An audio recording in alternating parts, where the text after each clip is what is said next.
Salam les amours. Alors aujourd'hui, je vais vous poser une question plutôt spirituelle, ok?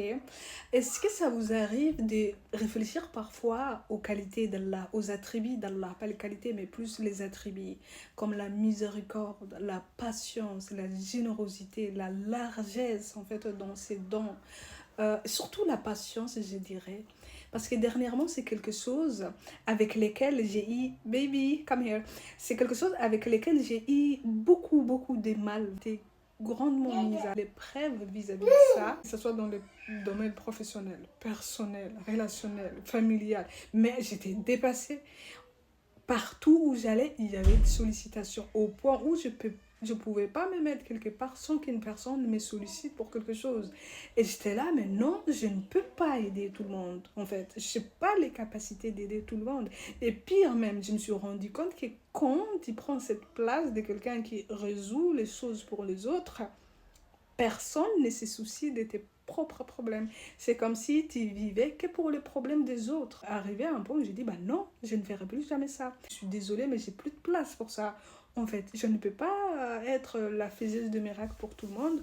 Je ne peux pas prendre cette place. Puis j'ai commencé à me poser de questions parce que vraiment c'était très difficile pour moi comme moment parce que je suis quand même quelqu'un de très empathique et j'avais beaucoup de peine pour la personne qui me sollicite, mais je ne pouvais plus faire ça. Et je me suis posé la question de réfléchir aux prophètes, par exemple, ou les personnes qui ont des grandes responsabilités vis-à-vis d'un pays, par exemple. C'est une lourde tâche.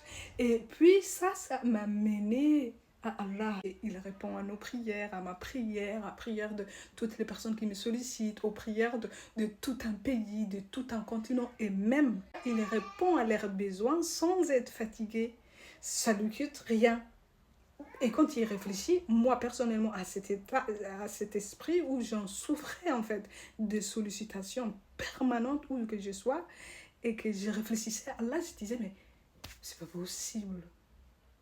À quel point il doit être fort. Allahu Akbar, c'est pas pour rien quoi, c'est pas juste Dieu grand.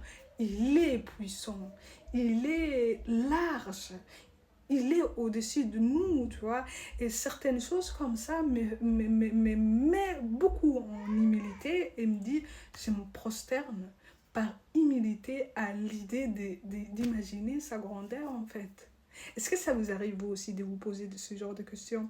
Et un respect profond pour les prophètes qui a tellement porté et qui s'est battu pour que nous, aujourd'hui, on ait cette religion qui est quand même une source de grande guidance pour nous. Donc,